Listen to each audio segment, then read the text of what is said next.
The Oklahoma Sooners are getting a key return for OU at LSU.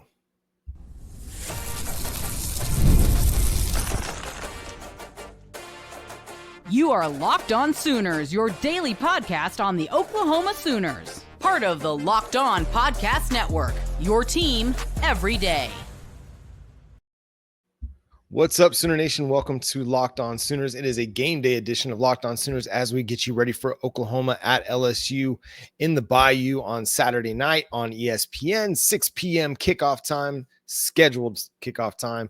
Today's episode is brought to you by FanDuel. You can get in with a big return on FanDuel. New customers can place a $5 bet, and you'll get started with $150 in bonus bets if you win that first $5 bet. Visit FanDuel.com to get started. So the key here, Oklahoma is getting back a key player for their matchup with the LSU Tigers. Jovante Barnes, who was listed as probable for the first two injury reports on Wednesday and Thursday, was off of the injury report altogether on Friday night. That means it looks like he is set to return for the Sooners. I think that provides a big boost to your offense. Yes, I've called for Xavier Robinson to earn the start against the LSU Tigers. At the same time, you can't have too many good backs available to you, especially when you're trying to run the ball like Oklahoma did last week against Alabama when they ran it 50 times. If you've got Jovante Barnes back in the lineup, you can run him and Xavier Robinson a significant amount of your carries, maybe take a little bit of the workload off of Jackson Arnold and still be effective running the ball. Remember, Jovante Barnes was running the ball well even before that 200-yard game against Maine. So I expect that he'll be a part of the running back rotation. Who starts? We'll see. You never can know what they're going to do there. Xavier Robinson, I think, has earned the opportunity to earn a start, but Jovante Barnes is the guy that's been there. He's been a significant part of your offense over the second half of the season and kind of helped spark the emergence of the run game. Remember, the running game was not very good for the first half of the season. And then against South Carolina, even when they'd gotten behind big, it started to kind of let loose a little bit. You started to find some things. And then against Ole Miss, it was pretty good. And it's gotten better and better all season or over the second half of the year. The other key return, Brenen Thompson. Listen, I did not expect Brenen Thompson to play this week, especially after coming up questionable on the first two injury reports.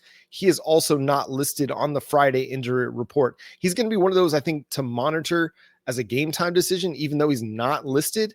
Just because that ankle injury, if they were concerned about it on Wednesday and Thursday, I can't imagine that it's gotten that much better that quickly as we get ready for Saturday night. Now, he's been, a key part of the offense. Has he put up lights out numbers? No, but the passing game in general has just not been efficient. It's struggled in general.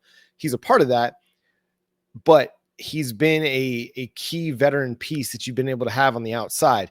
If he's not able to go and not able to play a full complement of snaps, then Zion Kearney, I think, is going to be your next wide receiver off the bench. I expect Zion Kearney to play a lot anyway, especially if Oklahoma is going to have a run-heavy focus in this game. You still need to have a Brenen Thompson out there because it does stretch the LSU defense vertically. It forces them to focus on a deep pass attack. Listen, Jackson Arnold's not going to sling it 40 times. He's not. Hopefully, he doesn't have to throw it 30 times in this game. Hopefully, they can employ a similar offense like they did against Alabama, and they can run it a bunch, and he doesn't have to throw it more than 15, 20 times. But play action, deep ball to Brenen Thompson on the first play of the game, that could open some things up. That could stretch some things up. But at least having the threat out there, even if you never throw a deep ball the entire game, just having the threat of the vertical downfield pass, I think, is an important aspect of trying to run the rock. Listen, at some point you might have to call a deep ball just to back LSU off of the line of scrimmage to get somebody out of the box. If they're starting to put 9 guys in the box to try to take away the run, because LSU has struggled against the run, especially the quarterback run this year. If they do that, you're going to have to take a shot.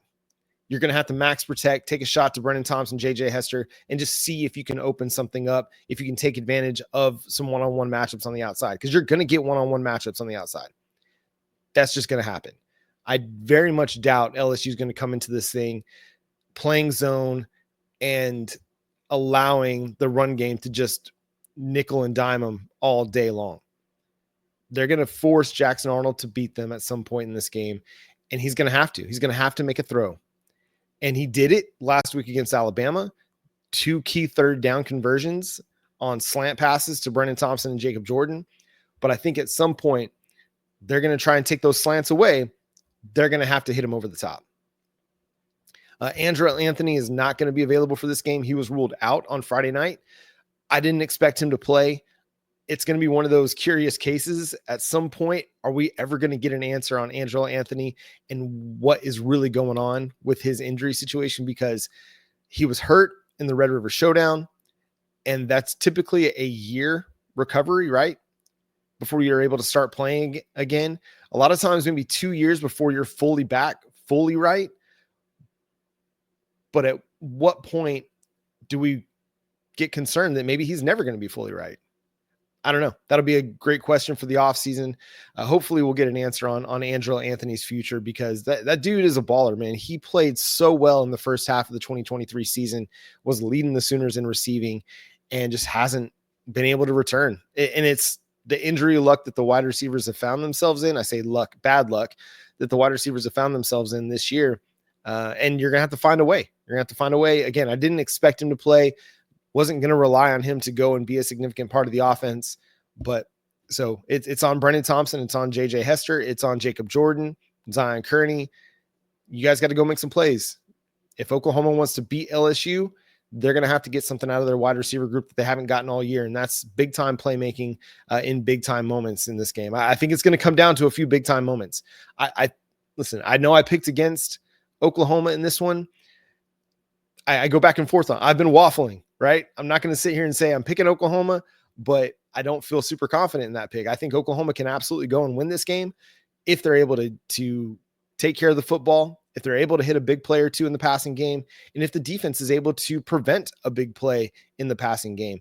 Alabama hit them for a couple 30-yard passes, but it didn't kill Oklahoma. It wasn't the 70-yard touchdown strike, right? It wasn't the big play down the sideline that put the defense on its heels inside the red zone. No, those big pass plays, obviously they hurt. At the same time, Oklahoma was able to limit the damage defensively. I think they'll have a chance to get some pressure on Garrett Nussmeier. If they can just force him off his spot, make him move out of the pocket, I like Oklahoma's chances to defend it, but you've got to turn that pressure into sacks. You got to turn that pressure into effective pressure, whether it's sacks or turnovers or incompletions. It can't just be pressure for pressure's sake. They've got to be able to do something with it. It's going to be a big time challenge again for Eli Bowen and for Des Malone and Kani Walker. Those guys were up to the challenge last week, and I think that is going to galvanize them this week, seeing that they played well against Ryan Williams and Jeremy Bernard. If they can go and repeat that performance this week against Kyron Lacey and the LSU wide receiver crew, listen, I'll be ready to say the cornerback group has arrived. Valai did a really good job getting that group ready last week. I think they can repeat that performance this week and limit those guys. But it's going to be a full 60-minute game. You're going to have to play 60 minutes in this one for the Sooners to have a win and come up with a win. I think they'll do a good job slowing down the run, but Caden Durham's a dynamic back. We saw Josh Williams have a really good game last week against Vanderbilt, but Oklahoma's run defense is really, really good. And there's less of a quarterback run threat this week than there was last week with Jalen Milroe. So your linebackers can pay a little bit more attention to the passing game. They don't have to necessarily bite so much on the play action. They can, or the read option game. Like Jalen Milroe, they're going to run a lot of read option with Alabama. They're not going to run as much read option with LSU. They'll run some because there will be opportunities to take advantage of it, but it's not going to be a heavy part of their offensive attack. So the linebackers, they're going to have to play a little bit of, a lot more in coverage this week than they did maybe last week. Even though Alabama got behind big and they had to start playing catch up, and that's when Oklahoma is kind of at its best. So if Oklahoma can find themselves with a 2-score lead in the third quarter or fourth quarter in this one, they'll have a great chance to shut it down and pick up a big win. So I'm feeling okay about the game. I feel like Oklahoma's got a chance to win. I think this is a team that is trending in the right direction. Obviously, offensively, they found something against Alabama, and that had kind of been building for weeks. We saw an effective run game against Missouri. We saw an effective run game before against Maine and obviously a little bit against Ole Miss in the first half. Well, they were able to put some things together for a little bit more consistent offense against Alabama, where they played for 60 minutes and the offensive line's been trending in the right direction. Spencer Brown and Febechi Nwaiwu and Troy Everett and Heath Oida and Logan Howland, those guys, they've just been playing better ball as the season has gone along, and especially over the second half of the season as they've gotten more and more snaps together. Now, this is what, the third, fourth week in a row this has been your offensive line group. And how much have we talked about the importance of continuity and chemistry along the offensive line? Well, now you've got continuity. Now you've got some chemistry built up. Hopefully they can continue to build on that as they get ready to play the LSU Tigers. Again, it's a defense that's had some struggles against the quarterback run game. They've had some struggles against the run, but they're going to be coming into this one expecting to slow down the Oklahoma Sooners rushing attack. Let's just look real quick about where LSU ranks in rushing yards allowed. They've allowed 144 rushing yards per game. That ranks 64th in the nation in rushing yards allowed. The Oklahoma Sooners, they've been one of the better run defenses. They're only allowing 105 rushing yards per game this season, which is 16th in the nation. LSU's allowing 4.5 yards per carry and 2.1 touchdowns per game. So another great opportunity for a guy like Xavier Robinson to go have a big performance. It's an opportunity for Jovante Barnes to finish what has been a strong second half of the season for him. And I think you're going to get Taylor Tatum out on the field. You want to give him some carries to get his confidence back, but you're not going to lean into him for 10 to 15 touches in this game. I think it's going to be Xavier Robinson leading the way. You're going to probably see him get, 20 touches again in this game, anywhere from, the 15 to 25 carries.